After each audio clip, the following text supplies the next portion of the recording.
Welcome aboard. We have about 10 minutes before the next stop. Let me tell you about how I spent my last money on a total stranger.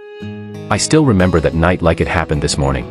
It was raining hard, the kind of rain that makes the roads shine and the whole city look tired. I was walking home after a long day of doing odd jobs, my shoes soaked, my stomach empty, and my phone battery already dead.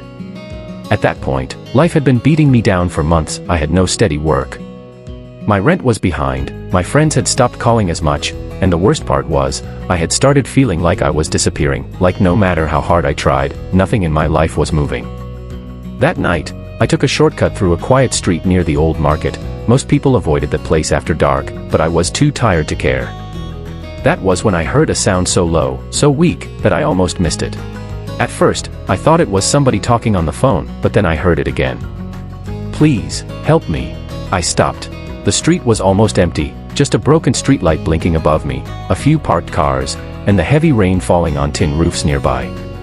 I followed the sound slowly until I saw a man sitting on the ground beside a closed shop. He was older, maybe in his late 60s, his shirt was wet, his face was pale, and one hand was pressed hard against his chest. I asked him what happened, and he tried to answer, but he could barely breathe. For 1 second, I hesitated. Not because I didn't want to help, but because fear is a strange thing. It shows up at the worst moments and whispers, "This is not your problem." But then I looked at him again, and I knew I couldn't just walk away. I knelt beside him and asked if he could stand.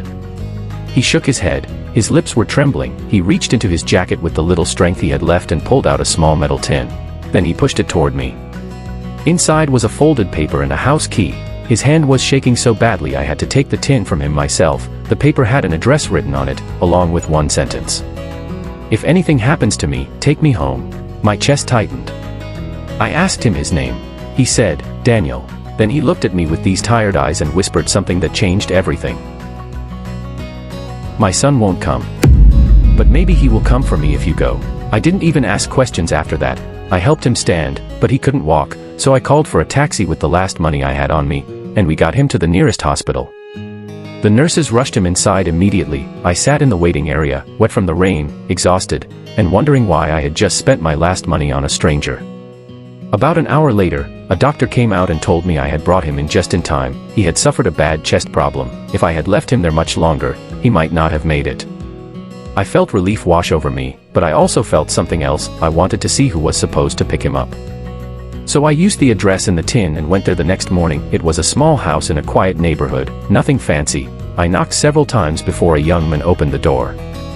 The moment he saw me, his face changed, not because he knew me, but because he knew why I was there. I told him about his father. He didn't speak for a long time, then he sat down on the front step and covered his face with his hands. That was when he told me the truth.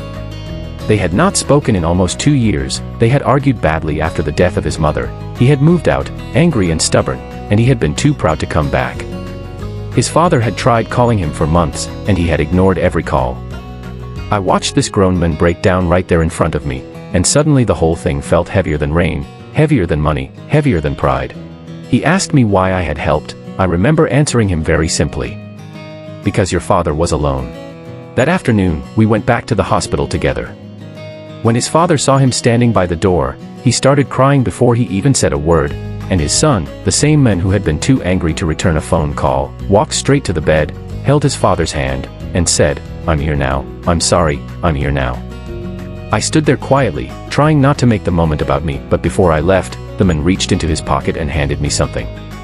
It was money, a lot more than I had expected. I tried to refuse it, but he didn't let me. Then he said something I will never forget. "You didn't just save my father. You brought my family back." I walked home that evening under the same gray sky, but everything felt different.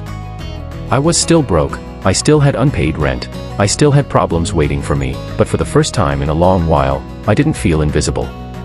Because sometimes life does not change with a huge miracle, all it takes is a little stopping, listening, and helping. Ever since that night, whenever I see someone asking for help, I just remember this: you never really know whose whole world is hanging on your next decision.